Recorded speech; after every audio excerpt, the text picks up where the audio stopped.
So I've been kind of ruminating on the idea of separation, and we like to separate things in a psychological way and a materialistic way, and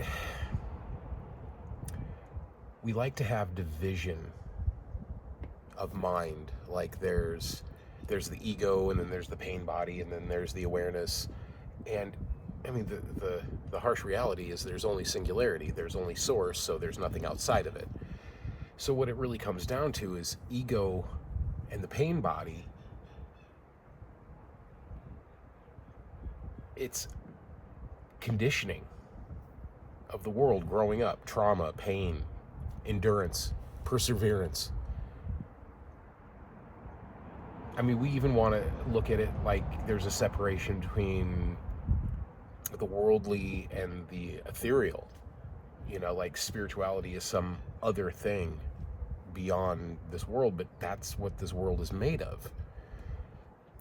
So that's why it can get really confusing if you over intellectualize everything.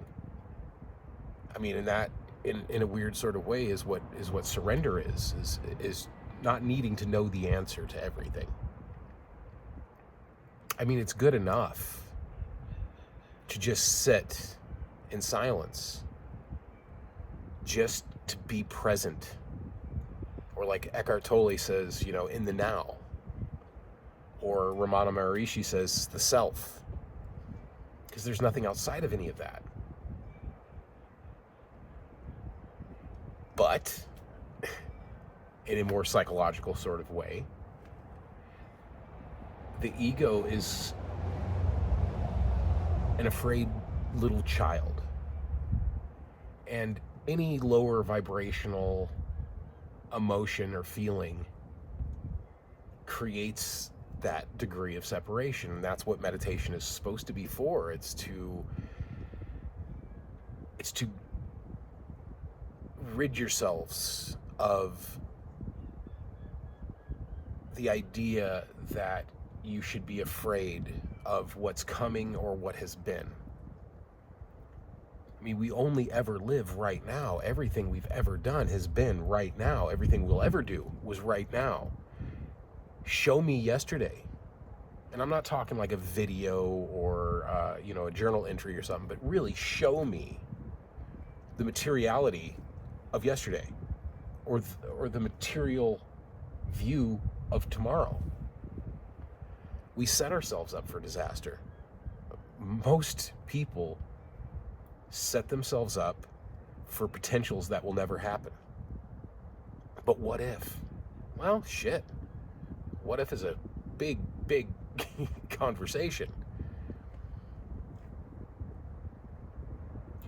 And I mean, especially now with quantum chips and AI and everything like that, we're realizing how illusory all of this really is. What if one day all the answers are at the push of a button on a screen,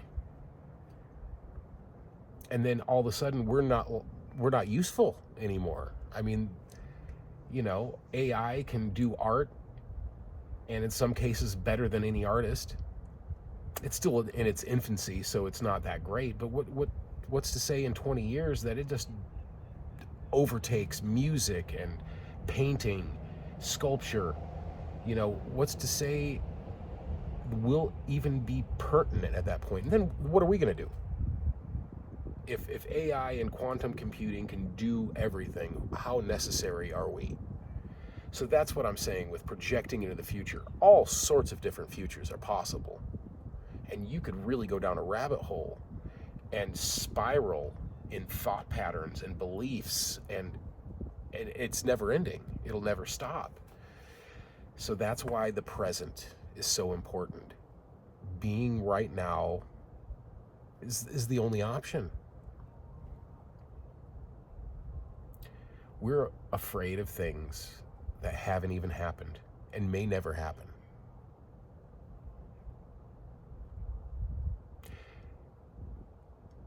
If you sit quietly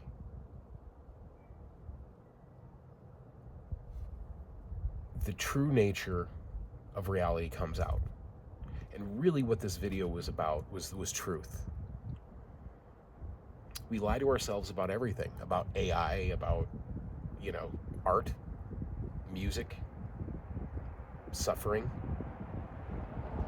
We embellish our pain. We give life to things that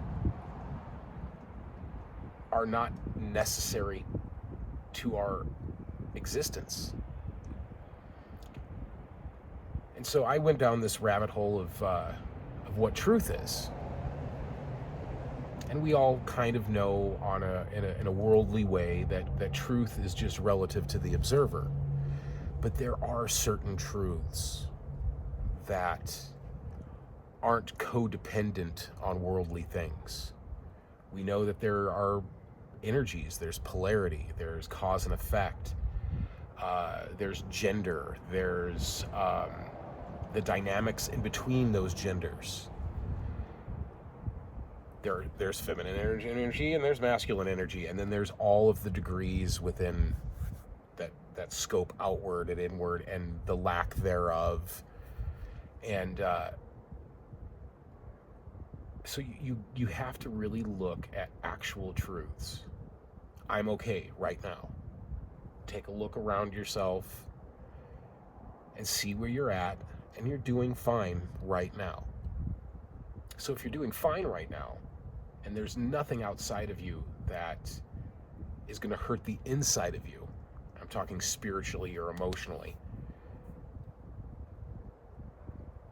then if there's nothing to worry about, then you can just be in this moment and be quiet and be cool with it. Like I said, we like to create pain where there is no pain. And so when I was looking at ego and pain body, I was like, okay, those two things, those two concepts walk hand in hand. The ego will make the pain body come alive, and the pain body will make the ego come alive. If you're in pain, it's hard to concentrate. And so you go, well, how do you get out of pain, out of this pain body type atmosphere? And I've had meditations quite often where some of my ailments from doing physical labor most of my life, they don't go away, but I can almost put them on a shelf, if that makes any sense. So I'm not bereft of pain or bereft of ego. Those things are still there, but in a weird sort of way, you begin to incorporate them into the awareness to the point where all that's left is the awareness. And it takes practice. I mean, you're not just going to sit down your first time. Well, maybe you will. I mean, there are some people that sit down their first time and meditate and they go into other dimensions. It happens. There are tons of parables, analogies, and stories that walk hand in hand with that instant enlightenment. But more often than not, you've got to practice and you've got to work at it, and it's got to be a constant practice. It's an everyday deal. Meditate at least once a day, sometimes twice, 3 times. I know people that have sat, and I've done it myself, for 8 to 10 to 12 hours, and it's very revealing because it forms a type of self-discipline and concentration that I've never seen anywhere else, besides like maybe expressing yourself creatively through some type of art or music or something, where you can get into that Zen mind, like that runner's high type of a situation where you're just so focused on the moment because you have no other way to go. Rock climbers do that. They get so caught in that moment that there is nothing else besides the moment, because any little side thought could just completely collapse what they're trying to do.